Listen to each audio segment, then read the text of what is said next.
blue London police box materialised beneath it, and the Doctor emerged, followed by his companion, Romana. The Doctor sniffed the air and pulled a face. Traces of polycyclic aromatic hydrocarbons. Someone's overdone the Sunday roast. Romana nudged the Doctor, indicating the oddly dressed corpse on the floor, a short distance away. Doctor? Reminds me of the time I did the catering for Alfred the Great. The Doctor fell silent as he noticed the corpse. He dashed over to it, crouching to examine the scorch marks around the man's ears. Polycyclic aromatic hydrocarbons. Burned flesh.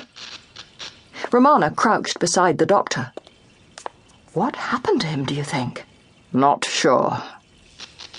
The dead man's wig slid off, revealing a charred computer chip implanted into the top of his head.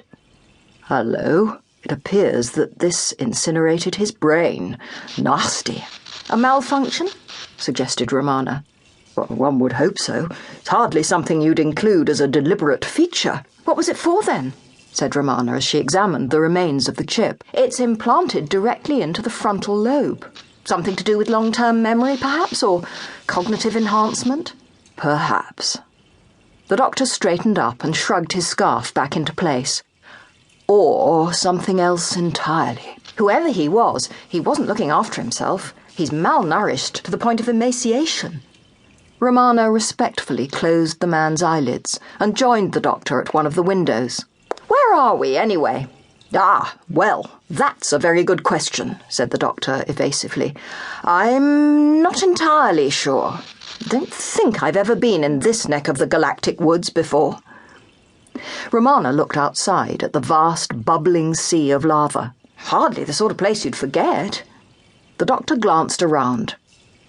A human colony, I presume? Must say I like what they've done with the place. Baroque with a touch of Rococo, wouldn't you say? Yes, Romana agreed. A sort of postmodern Louis XV revival. Though, of course, that's a little out of place, said the Doctor, peering over Romana's shoulder at something behind her.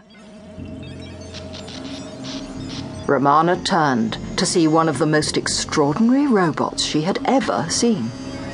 It floated towards them in mid-air, looking for all the world like an ornate crystal chandelier, except that its various sections revolved and its lower appendages twitched like the dangling legs of a large spider.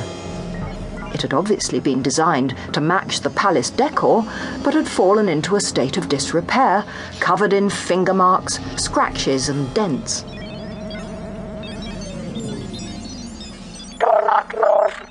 If you move, you will be shot. Are you sure? Said the Doctor. Only then we won't be able to put our hands up, and that's what usually comes next. Isn't there also a bit about not making any sudden movements?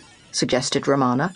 Yes, the Doctor grinned at the robot. It should be, first, don't make any sudden movements. Then, put your hands up, and then, don't move.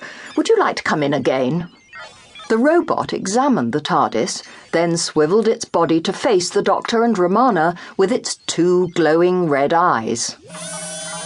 You will identify yourselves. Romana gave it a warm smile. I'm Romana, and this is my friend the Doctor. The Doctor gave a little wave. Hello there. The robot scrutinized each of them in turn. You are not members of the colony. Well, of course not. We're visitors. And what colony might this be, out of interest? Hephastos. Hephastos, hissed the Doctor dramatically. Why? Whispered Romana. Have you heard of it before? No, whispered the Doctor in reply. Have you? No, whispered Romana in reply. Oh, whispered the Doctor in reply. While the Doctor and Romana were whispering, the robot hovered over to the corpse of the oddly dressed man. It extended a probe towards him. This man has been murdered. The robot swiveled its fiercely burning electric eyes back towards the Doctor and Romana. You are to be taken into custody for interrogation.